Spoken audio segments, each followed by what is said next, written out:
Be good. Be very good. Hey guys, it's me, Yaya Diamond. What's up, peoples? How you doing? This is a great day, and I'm so very excited to be here. Yes! All right, we have an author.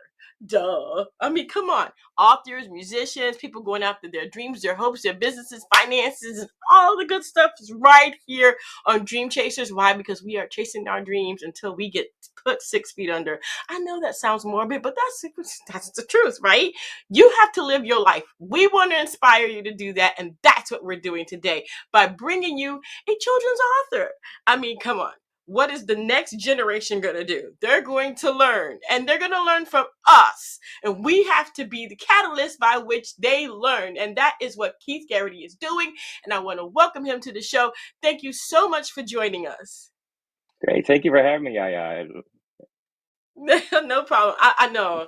Too much coffee. It's just, yeah, It's okay. This is I wonderful. told Thank you you. for having me on. Thank you. I did tell you I had too much coffee. So we have water to, dilute all of that. But I wanted to find out what inspired you to start writing children's books instead of for like a general audience or adults or things like that. Well, how did that happen? Well, I've always had a big imagination growing up, and I love to be creative. I've always been drawn to genres such as like sci-fi or fantasy when I was young. And my parents used to read me books such as like the Berenstain Bears or Oh, the I love that. Smurfs, Barbara Popper, the Critters, those types of books back in the day. And it just really appreciated, the value some of those brought, such as like family values and learning lessons and adventures that they did together. So, that safety, kindness, adventure aspect, I really appreciated and loved. And I continued to read as I got older, fictional pieces such as additional horror, sci-fi, adventure books as well. And I found that those kept my imagination going. I've always had a huge imagination when I was a kid, and still today, I've always had that creative bug to come up with different things and different ideas. Wow. Um, and Wow. that yeah. So I back in the just a side note, back in the 80s and 90s, I believe it was a lot harder to get as far as writing, to Mm, get your story out there. It is because we didn't have the platforms and such today that we do. The marketing, you were looking at had to buy your own books to yeah. sell them, or the publishing was hard. You had to go through the publishing companies directly themselves, Yeah. whereas today you have a lot of opportunity through independence and a lot of websites for sales and marketing, like Amazon, and some Yeah. great avenues for getting to know the author, such as your channel, yeah, which is wonderful to appreciate new artists up and coming. So thank you for that. Oh, anytime. I love this. I love this. This is amazing. So, okay. So you have your imagination. I mean, most people, when they hit about 25, imagination goes down the drain. Okay. Mine never stopped. Obviously, yours didn't stop either. But how did you begin to compose the characters, compose the ideas? How did you come up with that so perfectly for children? Well, it kind of like goes back to what I said previously about like as I was growing up, seeing those family situated fictional books about adventures, like Berenstain Bears. Even today, you got big names like Bluey or Peppa Pig and those things, and which my daughter, who's 7, by the way, she watched and appreciates too. So it's that. I guess that family type of situation, and I wanted to use animals instead of just regular people because I just find you can get a bit more of a cartoony experience out of animals and have the way they might move. Like for this example with my latest book that's coming out, the Waddlewerths, Mm. the family of penguins, right? And just picturing them, even in the name, waddling along, and that. So you get that little bit of cuteness or humor right out of the gate with that too. So. Definitely. I love the illustration that you have here. I mean, how important is the illustration to you? And do you do it yourself? You collaborate with illustrators? Great. Thank you, yeah, for bringing that up. So I wanted to give a shout out to Kira Alston. She was the illustrator for this, as well as my prior book. I can mention it later on as well, but she's a wonderful illustrator. I've been working with her for all my books that I've done thus far, and hopefully we'll continue to have that partnership. She also has her own books and material out there as well she creates. So I invite you to check out Kira Alston if you ever get the opportunity, or feel free to contact me, and I'm happy to introduce you as well. She's a very talented illustrator, and I always look forward to working with her. Well, definitely, definitely. What I'm going to say is, if anybody does need an illustrator, to go ahead and put it in the comment section on YouTube, because that's where Keith is going to be keeping his eye out on. Because all the other places is just too many places to look. But on YouTube, if you have any questions or you want to get in contact with the illustrator, go ahead and make your comment below. He'll keep his eye out on those comments there. I mean, I feel like it might be hard. Maybe not. I don't know. But for me, it's difficult to find that medium to write for children, and come up with the text and the verbiage. I mean, is that difficult for you? Is it easier for you? Well, like you mentioned, if you're comparing a book to, like, your target audience being children, right? The young age of, toddler, 10, 11, or whatnot. And then you got the comparison of, like, maybe a teen or an adult. The challenge, I guess, is with the younger children. You want to, I guess the saying goes, less is more in this case, right? Where you're using a lot of the illustration to tell the story, and help broaden the imagination. Using less words, make it, the action across simplistic enough so that the child understands what's going on, or is being read to, but has that picture image to help make their imagination grow and continue the story in their head in Right. between the pages. And I Hmm. think that's the thing to keep in mind. Like, obviously, if I'm writing a children's book, I can't write anything like Conan the Barbarian style or anything like that.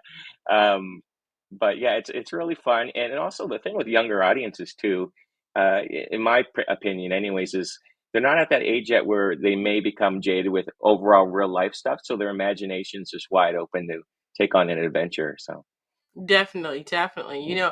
I find that it may be difficult for me, but some other people don't have that difficulty, and I mean, but with your latest book, and I'm gonna go ahead and put that on the screen right now so that people can see it, because I know that people, the parents, they really want to get books that actually resonate with their children and educate them. So regarding your latest book, you have the Waddleworth family, right? Big Yeah, adventure. Waddleworth. Yeah. Waddleworth. Tongue twister. Wow. Yeah, it is. Do you have any specific goals you want to accomplish with this story? I do, yeah. So just to start off with the actual this particular story itself, um, is it focuses a lot, not just on the adventure, which is the big piece of it. They're in Mm, search of this snowflake garden, this magical snowflake garden, that mm, then, along the way they meet different friends and learn different lessons together, and mhm, have different fun times and tasks. But also they teach we try to teach a few lessons in this too, about safety, about the importance of family and care and helping others too. So I think that's if you can get something like that in a children's book as well, besides the fun part of the story, I right. think that can help kids, learn a lot and still having fun, right? Yeah. I think Yeah. that's an important piece. But my goal, to answer your question though, my goal is to actually turn this into a series. Like, once again, going back to, like, the Berenstain Bears days and that. Yeah. And if I can, uh, if I'm successful, continue to be successful with this series, I already have a couple other next stories in line for this particular family. So I Mm. really like to share them and get a collection out there. That's nice. That's nice. Yeah. I find that writing books, I wrote only a couple, and believe me, I'm not looking to, I don't have time to expand upon them. But, when it comes to writing books, it actually does take you to a different place in your mindset. Do you find yourself like experiencing the adventure while you're writing the adventure and laughing and stuff? Because I do it. I think that's weird, for me at least. No, it's funny, and I agree with you. There's times where I'll be writing a piece, and say, for example, if there's a without spoiling it too much, this part in this book where the family is sliding down this ice river, Hmm. and on their flippers, and they're just having a blast with each other. And I'm thinking to myself, back in the days when I was a kid, just sliding along ice, or even going, like, skidooing or snowboarding or whatever, skiing down a hill, with my young friends and just having fun, falling off and rolling into each other and that sort of thing. So yeah, I do think about that sort of thing, and also it also brings back some memories too, right? Like having the some wonderful parents, loving parents I grew up with in my family, and having siblings as well, and extended family members, having that general love, brings back some different scenarios that had taken place in my life. So Oh, it's mm. comforting. You know, do you find that your imagination is growing with each moment that you write, each page you write? I mean, is it really coming back to you? Are you really, really like staying a kid in your mind because of these books? I kind of look at it as not necessarily a kid at heart, I guess, Mhm. but almost put myself at like the fly on the wall, so to speak, or part of the character. And so, for example, with this family, if I was traveling towards the Snowflake Garden with this family, and with all the characters, and I'm part of there and experiencing their situation, I'm thinking, okay, we've gotten this far. Where is it going to lead to next? I kind of put myself in their flippers, so to speak. So Flippers. just yeah. So just experiencing it. We're at this piece in the story now. Okay, family, where are we gonna go next? Right? We see something ahead up in the horizon. What's gonna happen when we get to that point in the story? And Yeah, just kind of using your imagination, putting yourself in the shoes, and that goes back to the illustrations as well. I mean, having a child see some of these wonderful illustrations, and kind of picturing, okay, what's going to happen next, right? What would happen if I was watching a cartoon version of this, right? right. So I think it's a big part of the imagination. Yeah, definitely, definitely. Which character is you in this book? I'd have hmm, if back when I was a kid, I would say Pippa, Mm-hmm. the inquisitive one. But I would say, now being a dad myself, the father, Mm, Henry, and Henry being, wanting to a kid at heart, wanting to take the adventure on, and excited with his children to be able to bring that adventure on, but also that caution for safety, and also the opportunity to learn some things along the way. yeah, yeah, I Yeah, get you. I got you. I got you. We do change. Isn't it amazing how you change from being the kid to being the parent all in one lifetime? You know, when you think about your book and you think about the children that may read it, but what about the parents that may read it to their children? What are they going to get out of this? I would hope they get a bonding experience, and they can maybe relate to some of the scenarios, or the bonding that place in the book with themselves and their family too. Yeah, There's you can obviously see there's a lot of love and care when you go to read this book between the family members, yeah, and also that sense of fun. So if the parent can take away, and not just from that real time reading the book to their child and having fun and watching their imagination run loose, but also say, hey, Johnny or Susie, this kind of reminds me of that time when we went to the park and went skating, or we were talking about safety, or just spending some time at home watching a TV show, but all cuddle up in our warm little blankets, right? That sort of yeah, thing. So real time relating, but also enjoying in the moment, right? Because definitely. yeah, Wow, that's what wow. it is. Well, you do have your website. So it's Yep. keithgarity.com. I have that below over there underneath you. Okay. Hmm. But also, where can people find this book? Yep. So this particular book is tentative to be released in late November. Okay.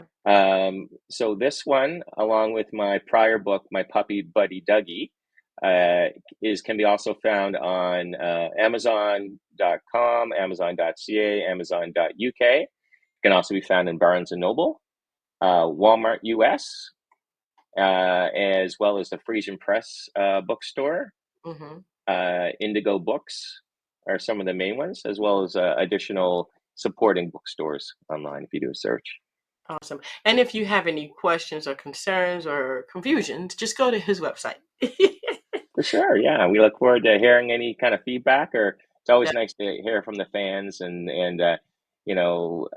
answer any questions they might have. Maybe perhaps promote a great idea that could be used in a future book too. yeah, So Definitely, definitely. What kind of advice do you give to people that want to write a book or they want to do children's books? Because I think writing children's books is a little bit different than writing for teenagers and so on and so forth. Well, I think the first thing you want to do is go for it. That's half the battle there, right? I always grew up with the saying that half the battle is just putting your sneakers on, right, and get ready to run, and then actually doing it. So just having that mindset that you can do it and just do it, right? Don't be afraid. If you got to pick at it, right? Because there's been some projects in the past I've done where I picked at it here and there, but I've always went back to it, right? My goal was to finish it. So have that goal mindset first.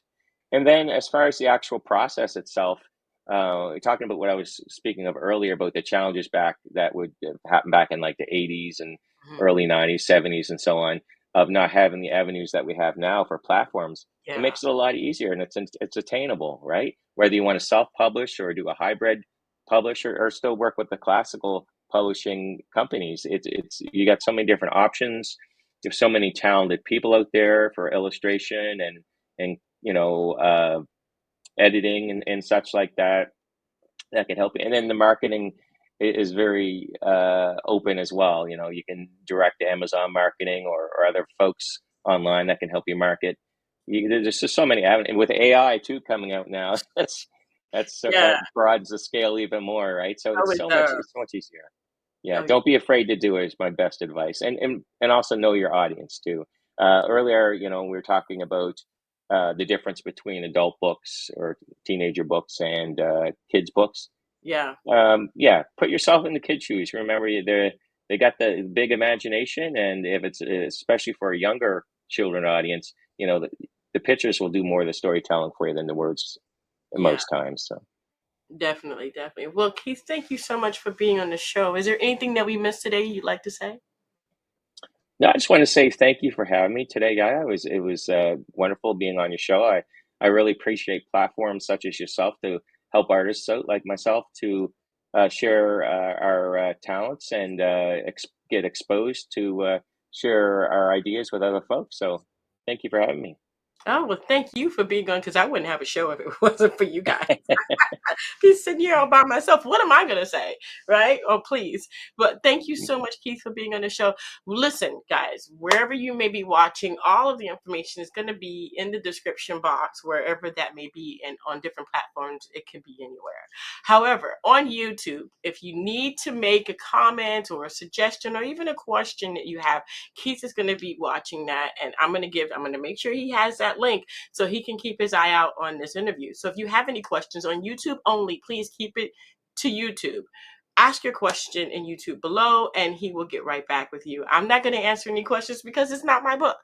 But definitely, definitely, you guys want to go ahead and check out the adventure of, I'm going to say this right, Waddlewerth Family Big Adventure. I think I said it right. Yay. You got it. Yeah. Ah. I'm so used to saying worth, WOR, that it's WER. And so that kind of threw me off a little bit. But there you go. I mean, uniqueness, the titles, all of that stuff makes a big difference. And that's just wonderful. Thank you so much, Keith, for being on the show. I appreciate it. Thank you for having me. Thank you. And thank you guys for tuning in. Don't forget to dare to be different. And until next time, guys, bye. Thank